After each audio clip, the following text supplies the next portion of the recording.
Welcome back to another video, and in today's video we're going to be talking about the news of professional wrestling. We got some WWE news, we have some AEW news, a little bit of mixture of everything, and we're going to talk about it all in today's video. And the first topic that we're going to talk about is probably the biggest topic leading into WrestleMania 42, and that is Randy Orton turning heel and attacking Cody Rhodes. And then we just had this past Friday's Night SmackDown as well, where he also attacks Matt Cardona. So a very interesting time for Randy Orton. Obviously, heel Randy Orton is probably the best version of him. We always see the best promos from him during this, the best matches of him, the most kind of violent moments and most memorable moments of Randy Orton are all his heel moments for the most part. So I do like the heel turn. I think it's a very cool thing. I think the Cody Rhodes heel turn would have been like a little bit more brave from WWE. This is something that everyone thought would happen, but I think the Cody Rhodes one would have been a little bit more enticing for WrestleMania. However, it is coming out to be a really good feud, obviously with the damage that he did do to Cody Rhodes after that attack on him, and then the attack on Matt Cardona was also a really good one as well. So I'm just curious who's next on his list, who else will try to step in for Cody Rhodes and ultimately get beat up by Randy Orton. Will there be someone else who joins him? We've seen him on the phone the past few weeks. Does that mean there'll be someone kind of leading him or steering him in a certain direction or something? And then ultimately, who is that person? Because I don't really know. Yeah, Randy Orton as heel has been great TV once again. This feud was one that when it was announced, Randy Orton won the Elimination Chamber and then obviously goes on to face Cody Rhodes now. It did set up a really big moment. It's like, okay, what is the direction we're going to go with this story? A lot of people like myself predicted that Cody would be the one to turn heel because it kind of just feels that it's time for him to make a big change. Randy's kind of been in a good spot as a babyface as of late, so let's just keep that going. But they have Randy Orton go heel here, and now it's setting up this WrestleMania feud a lot better. I was a little bit kind of scared of what it was going to happen into this feud, but I'm definitely a lot more intrigued now. But also, I think this even rivals to be the WrestleMania Night 2 main event over the Punk and Roman one now. The past few weeks have been okay for the Roman and Punk feud, but this one I think is kind of taken up a notch. Yeah, it's definitely kind of in question now. I'd probably still say the CM Punk Roman match is still safe for night 2. But if things don't really pick up for them, then maybe they could change it. But I still kind of feel like they'll just give Punk the night 2 regardless. And even if it wasn't Punk, they'd probably still give it to him because it's Roman. So it's the two maybe biggest stars. I mean, obviously Cody Rhodes is a mega star as well, so you can include him in there as two. But yeah, two of the biggest stars. I think their spot is pretty safe on that WrestleMania Night 2 main event. But our next story that we're going to go into is something that just happened on this SmackDown. That's going to be Kit Wilson, Jellyroll, The Miz, Danhausen, maybe Royce Keys. We don't know what exactly is going to happen, but apparently there's going to be a Jellyroll match happening at WrestleMania. There's been a rumor. I forget who was reported by, maybe Dave Meltzer or someone on his side. I'm not really sure. But they said that Royce Keys would be teaming up with Jellyroll. It seemed to be. We haven't seen a sign of that or anything of that nature, but we have seen a lot of Danhausen, a lot of The Miz, and obviously a lot of Kit Wilson. So I do kind of expect that to be the tag team match potential. I think Danhausen and Jellyroll versus Kit Wilson and The Miz. I think that's a fun time of a match, honestly. It's one of those matches that'll be probably pretty quick on a Mania card. I can't imagine it's going to get any more than 10 minutes, if that. But this will be an interesting match, a fun match. Danhausen has been great on TV. Jellyroll has been doing pretty good stuff as well. Kit Wilson, he got himself over, and The Miz is just one of those workers who you probably just want on the Mania card regardless. Yeah, this match is a great way to kind of fill some time on that WrestleMania, kind of introduce the show on probably the Saturday, and kind of get things kind of going. You get the vibes up, you know. I'm sure Jellyroll and Danhausen would probably pick up the win of that match, but either way, I think it would be, like you kind of mentioned, like a nice warm-up to what you're going to get through the rest of the night, because, yeah, I think, obviously, match quality-wise, a lot of the matches that so far we have announced for WrestleMania, I think will just be a lot better. Yeah, they did announce a match for this next Friday with Kit Wilson and Jellyroll, so maybe they just kind of ended there, and they just kind of call it there, and they don't get a WrestleMania moment, but it does seem like we're kind of heating up that rivalry towards WrestleMania as well, so I do kind of expect them to be on the card to some degree. Up next, we have the big attack from Jacob Fatu and Drew McIntyre. They're going back and forth, fighting each other the past few weeks, but specifically on this SmackDown, they were fighting literally throughout the entire show, so in kayfabe, technically, they were fighting for 3 hours on SmackDown, and it ended with them fighting with each other on a balcony, and both of them just kind of fall off of it into we don't really know what, because you couldn't really see what they fell into. But yeah, they fall off of a balcony onto the ground, so they're both not going to Mania because they're both hurt. So GG's, guys. this feud is something that I did want for Drew McIntyre. That we know he won't go into Mania or go into the world title picture match. So now that we know it's going to be him versus kind of Jacob Fatu until we get the big blow off match, which I presume will be at WrestleMania still. I think this is great. I think the build up to it has been pretty solid. I don't know who's going to win that match, because I would like to see Drew McIntyre kind of get something out of all of this. But at the same time, Jacob Fatu feels like a guy who probably does deserve a few more wins. He feels like a kind of the first opponent for either Randy or Cody after Mania. So I think either way, there's kind of some big stakes on the line on who is kind of next for the next champion. But either way, I think it should be a nice, fun brawl at WrestleMania. Yeah, you think it's Jacob Fatu next? I think it's Matt Cardona next for that world title, getting his revenge on Randy Orton. Nah, but yeah, that was a pretty good segment between them. I do like how it's being built. Drew McIntyre, obviously, we would hope that he would have gotten that WrestleMania main event, at least one of them, but it didn't go that way. He lost the title. So this is a pretty good replacement. Jacob Fatu is a big name, someone who people are excited for. He has very good matches, and Drew McIntyre is pretty much the exact same thing, where he hasn't really won the titles necessary, even though he has won gold literally, but it hasn't been really a good run from him. And Jacob Fatu really hasn't had that big successful run or anything either. So I feel like putting them two together, seeing who the bigger man is to come out on top, and maybe whoever wins this is the one, like you said, to head towards Randy Orton and be the big heel to take out Randy. But at the same time, Randy's heel, so I don't really know exactly what's gonna happen, so they'll probably just lose anyway. But up next, we have probably one of the biggest matches on WrestleMania announced that people are very, very excited for, obviously outside of the champions, and that is Obafemi versus Brock Lesnar, officially announced for WrestleMania 42 against each other. So it was a very exciting moment on Raw. We see Brock Lesnar and Seth Rollins go face to face before Obafemi's music hits. Seth Rollins kind of distracts Brock Lesnar for a moment. That gave Obafemi the upper hand. He hits him with a fall from grace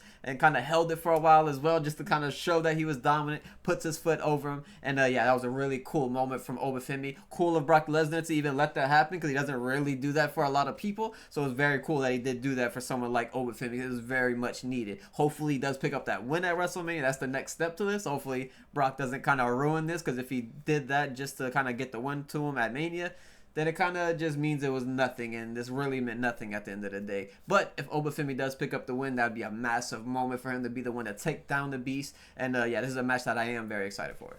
Yeah, this segment was definitely one I did not expect, especially the way it went. We kind of had the idea that Obafemi could possibly be the man that Brock Lesnar were to face at this WrestleMania, but with the way they kind of kicked this off, with Obafemi being able to just manhandle and just pick up Brock Lesnar with ease, throw him, and kind of knock him out kind of with in pretty quick time. It's definitely something we haven't seen of Brock, so it's kind of something nice to say about Brock for once, is that he is gonna kind of put over Oba in some way in this feud. But the one thing I'm scared of is if Oba is gonna have the upper hand going into Mania, that kind of spells a Brock Lesnar win at Mania, which I hope isn't the case. I hope Obafemi were to kind of lose the advantage into the build, but then get the win at WrestleMania. I'd rather that for him instead. But who knows how that'll turn out. This should be a good hoss fight match with both big guys kind of going at it. But yeah, could be the last Brock Lesnar WrestleMania, but who knows whether he'll win or lose. Going into some AEW news, at Revolution, we seen the debut of Ronda Rousey. Now, she's not officially part of their roster, at least part of their roster page at the very least, but there was this attack on Toni Storm that we'll get into a little bit later,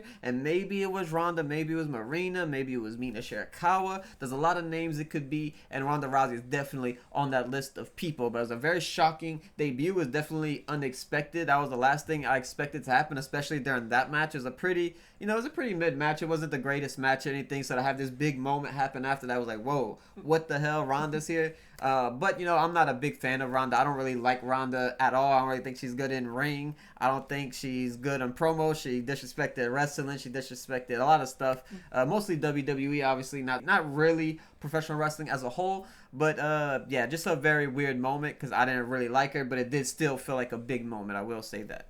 Yeah, it's definitely a huge, shocking surprise. With her being in AEW, we kind of didn't think that she would ever show face in pro wrestling again. And if she was, it was going to be back in WWE, obviously. But there was a report that this could be her way of kind of saying F you to Netflix and TKO. Apparently, with her Netflix negotiation for her boxing or her MMA fight, there was some type of year-long negotiation with that. So apparently there's some type of reason why she's going after him like that. But either way, I think it's definitely cool that she's back. Don't know what her full potential potential is in the company. I don't think she'll be some multi-time world champion in the company. She might hold it once, but that's probably the very most I'll see from her.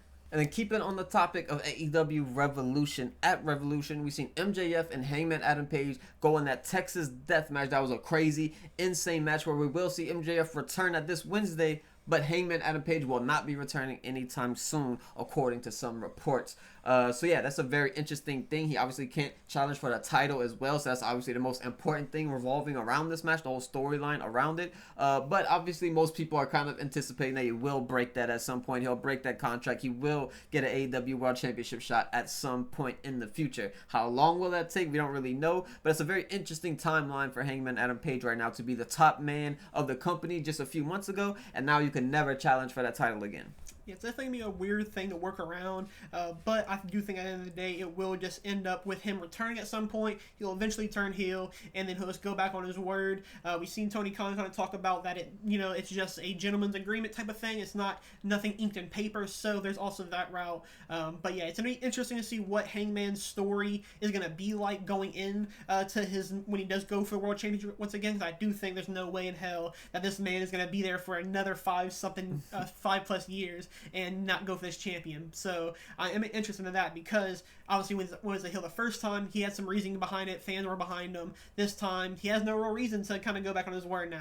He brought it up, so now he has to suffer his consequences. Yeah, I think potentially the thing that could change Hangman Adam Page's mind and make him go back on his word would be if Swerve were to be the one who won the title. Maybe that would be something that would kind of spark that kind of thing that happened in his head when him and Swerve were going crazy at each other during the lights out steel cage match and all those sorts of things. So yeah, very interesting timeline, as I mentioned earlier, for Hangman Adam Page and AEW. Up next, I mentioned it a little bit earlier, and that is going to be the Toni Storm Mystery Attacker. But not only that, but she'll also be out for a significant amount of time, and AEW is not expecting her to be back at all in 2026. So that's obviously a big hit to the women's division in AEW. She's kind of the life of AEW in a way for that women's division. Obviously, they have Mercedes, but she's not kind of there around as much as she was. She's there pretty much every single week. She's the workhorse. She's putting people over. She's doing a lot of work in AEW that's very, very good. So to miss out on Toni Storm for the rest of 2026 is a huge hit for AEW. Definitely gonna suck. It feels like AEW can kind of never have all their people healthy at once, unfortunately. She's out now. Heyman's gonna be gone for a little bit time as well. We do have a Will Ospreay back we'll talk about, but yeah, Toni Storm being out is definitely gonna suck. I do hope it isn't for the entire year. Obviously, I'm sure there's some type of strength to that type of rumor to go out, but yeah, it's gonna suck that she's gone. For the mystery attacker, obviously I think Ronda's gonna be, like we kind of mentioned, the kind of number one name on that list, but I do think it sets up somebody else to debut and come into be the mystery attacker. But whoever it is, I just hope that we don't lose out on all the women time that she would get, and so we still get that time passed on to somebody else. I think Megan Bainsley obviously a great person to kind of give a lot more time to Willow with the TBS championship run that we kind of need to pick up on a little bit more now. And yeah, there's a lot of things you can do to fill up the women's time, but I just hope they actually go on with that. Yeah, it's kind of a weird thing because obviously they did that Ronda debut against Toni Storm and they had that face-off. But being that we know now that Toni Storm is out with injury, it seems kind of weird that they did do that interaction with Toni Storm and not someone else, because if she's going to be gone a long time, pretty much out for the rest of the year, and if you knew that during that time, why would you do that with her and not someone else who could actually do the match with Ronda, in recent times, like at an All In or something of that nature? So it will be very interesting. Like you said, it'll likely be Ronda, but I could also maybe see that being the debut of a Dakota Kai. I don't really know exactly who it could be. There's a lot of potential options. I think Mina Shirakawa was also an option. She was kind of there when it happened, it seemed like, on camera. So I guess we'll kind of see when it comes to that.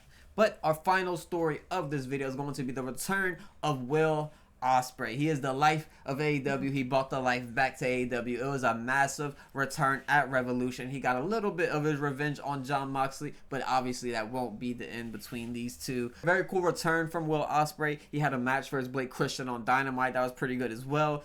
So yeah, very cool moment for Will Ospreay to get that return leading into All In this year. The best wrestler in the world is finally back, and obviously I'm sure now we're gonna get a lot more matches from him. It feels like he's gonna go straight back to where he left off. It feels like nothing's gonna change for him as well. We've seen him do a sky twister on the first appearance to the Death Rider, so yeah, I'm sure Will Ospreay is feeling himself once again. So I'm sure that first pay-per-view match is gonna be a banger.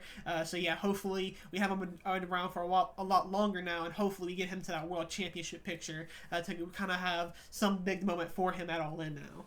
Yeah, definitely. He is obviously just the best wrestler in the world, and he just brings so much life and energy to AEW. When his music hits, the crowd just erupts every single time. Obviously, it's a little bit of a weaker crowd in Fresno this week, but every single time he does come out, it is a monster reaction to him anywhere he goes. So yeah, Will Ospreay is always a good time to have him back. He is one of the best in the world at pretty much everything, and AEW kind of having him going back to that world title division, facing off against potentially MJF at All In, is a massive match, because Will Ospreay is the best in the world, but MJF is probably one of my favorites in all of AEW, so that'd be a very cool match for me to see two of my favorites collide.